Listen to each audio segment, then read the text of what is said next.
Hello folks, this is Hidden Numismatist back at you with another video on my channel. I want to bring to you another sweet coin that I recently got, another coin highlight, another numismatic piece that was presented to me when I walked into my favorite coin shop about a week ago to pick up just a common date Morgan dollar from my Morgan dollar date set. And as I was walking out, the dealer said, "Hey Oz, did you see my 1955 double die Obverse Lincoln?" And he had two raw ones. He had one raw one, and he had this one. And this is one that I've always wanted. I always wanted a nice double die. And he had a raw one in XF, which was the real deal. And then he had this graded one already by PCGS with a straight grade of AU55, the doubled die Obverse. And many say, and I agree, that this is the king of the doubled dies in the Lincoln series. And you can see prominence all over the coin, doubling everywhere. I mean everywhere. Liberty, the date, the motto. In the bust of Lincoln is such a cool doubled die that obviously it was a no-brainer because I always wanted a decent doubled die. You know, been in the market for years. Wouldn't mind getting a raw one. You know, even though there are a lot of poor man's double die and what have you, and a lot of counterfeits. This is sweet. So this is my coin height. This is my episode of Coin Highlight for you folks, as this is a sweet numismatic piece that I'm thrilled to own in AU55 straight grade from PCGS. Let's talk about the specifics of this beautiful, highly desirable doubled die Obverse from the United States, from the Philadelphia Mint in 1955. I pulled this information from PCGS Coin Facts, brothers and sisters, and I will link all of my references into the description below so that you can refer to that, okay? I mentioned Jaime Hernandez several times on my channel, and I got nothing but respect for this man, so let's talk about it. The 55 double die Lincoln set is unquestionably the most famous double die in the entire Lincoln series, and possibly even the most famous double die in numismatics. Very well said. Very well said. The 1955 double dies were created when the mint struck a working hub and a working die together while they were both slightly rotated differently from one another. Consequently, this working die was then received, and then this working die then received a double die impression, and in return, it struck thousands of 1955 doubled die cents. This is important right here. After the 1955 double dies were produced, they were then mixed with millions of regular circulation strike cents from that year. However, mint employees caught some of the 55 doubled die cents before they went into circulation. The mint then decided that it was just not worth the trouble of melting the millions of cents, and approximately 20,000 were accidentally produced. This is really cool. I did not know this. In the following months, the 55 double die cents were finally turning up in circulation, including in cigarette packs, which were being sold in vending machines. At that time, a pack of cigarettes would cost 23 cents each, but the vending machines would only take a quarter. Therefore, the cigarette companies would need to place 2 cents inside each pack of cigarettes.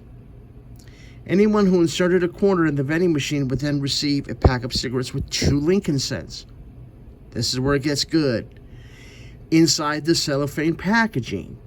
This cellophane packaging was then wrapped around the cigarette packs with the 2 Lincoln cents inside it, and this is where many of the 55 double dies surfaced. That explains why you can get so many of them in high grade. Since 1955 double dies were being found the same year in which they were released, Many coins were pulled aside and preserved. Yep. Because of this, most exist in AU and higher. The original estimate of receiving the double die cents was anywhere from 20 to 24,000. Many of coins were then got lost in circulation. The amount of surviving examples may be no more than 10 to 15,000.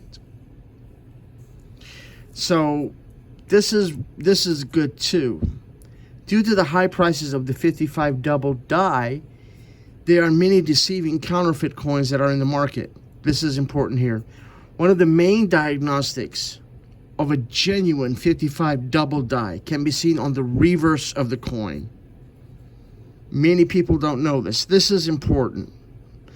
You look at the obverse as well, but the reverse has a very, very important characteristic, diagnostic. Since there was only one pair of dies used to create the 55 doubled die, all genuine examples should display vertical die polishing lines to the left of the letter T in 1 cent. Authentication is strongly recommended for this variety. And that is exactly what I also looked at while I physically studied this coin at the coin shop. I looked for that, and I don't know if my camera will pick it up. But I verified it. I know it's there. You do see the die polishing lines, and that is so, so important. Very, very important. Okay, Ron Guth. Let's see what our brother Ron Guth says. Another gentleman that I got nothing but respect for. Professional numismatist. In November of 2010, John Wexler reported a double die cent discovered by Richard Snow, a very, very important numismatist. Very important. He wrote the book on Indian cents and flying eagles, and very, very important, well-respected numismatist. But he found one that had curious abrasions on the obverse and the reverse, indicating that operators at the mint may have removed the dies from the press.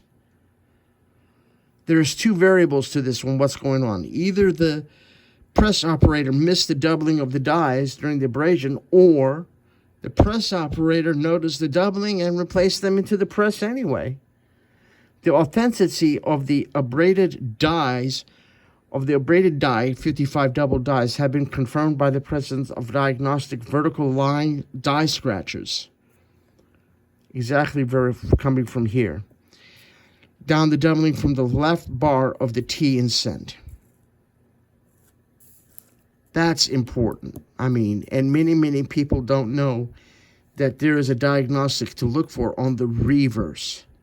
And they think that everything has to do with the obverse of this coin, and that is not the case, my friends.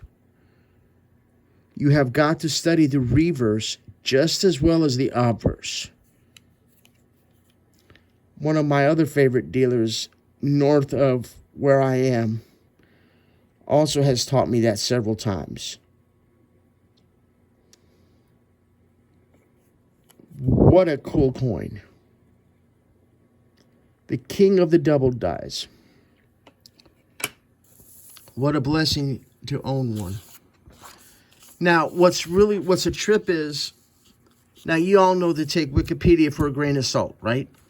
But what's really tight is, if Wikipedia has an article just on the 1955 double die cent, that screams at you on how cool and important of a coin this is in numismatics. I want to read just a little bit of this because this is so tight. The 1955 double die cent is a die variety that occurred during production of the 1 cent coin at United States Mints in 55. When a modern coin die is struck, it's struck with a working hub, which places the incuse image onto the die that will subsequently be used to strike the coins. This requires multiple blows. In 55, one of the working obverse dies at the Philadelphia Mint was misaligned on the second blow from the working hub, thus resulting in a doubled image. So you see doubling everywhere. That's what's so cool about this. You can see it in the bust of Lincoln. So true. There is doubling. Oh man, it's so cool. It's estimated that 40,000 of these coins were minted all during one night shift at the Philadelphia Mint. And 20 to 24,000 were introduced into circulation. This is cool.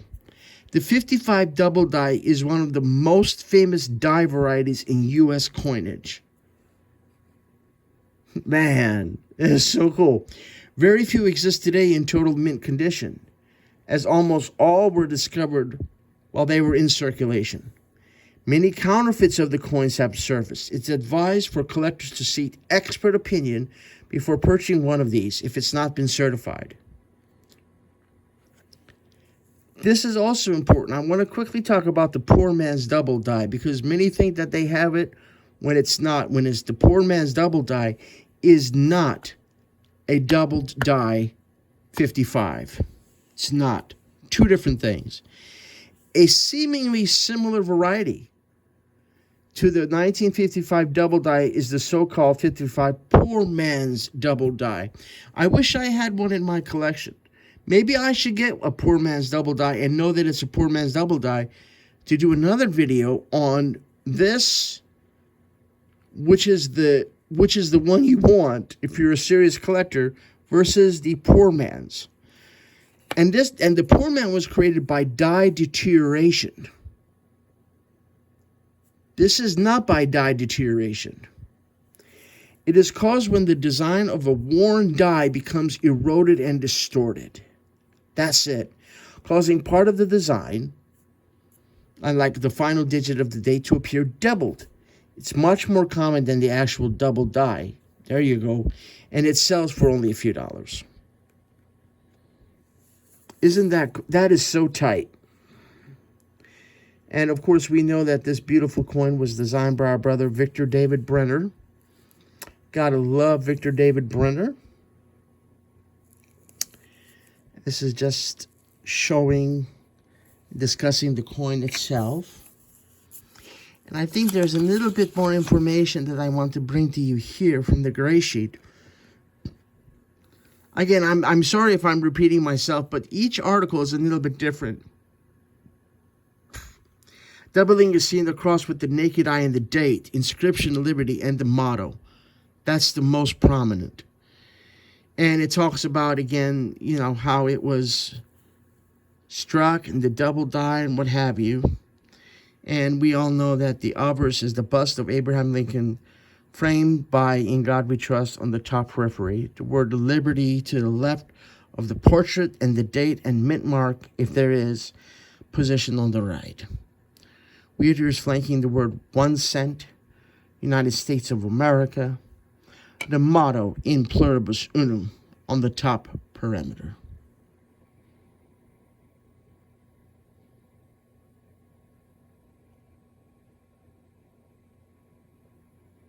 What an awesome coin. This is so tight. The scratches are on the slab, unfortunately, those little rubs and what have you, but the coin is a straight AU55. And I do agree with PCGS and the dealer at the coin shop and the former owner, the current owner and the former owner. We all agree that this is an AU55. What a beautiful, beautiful coin. It's been about 3 days since I've brought her home, and it still gives me chills to know that I got one. So, and I like to keep all my important slabbed coins in these little slab bags. These are the thicker bags these fit these PCGS and NGC, ANAX, what have you, slabs very well, and seals it off and protects it. Because you want to keep the slab as original and clean as possible. So this is my episode of Coin Highlight for you. where I bring to you a really, really sweet coin from my collection, a very, very numismatic coin. The purpose of the series, and this bad boy, without a doubt, is a very, very important coin, and I'm so thrilled to own one. So, if you folks have any questions or comments or what have you, leave them in the comment section below.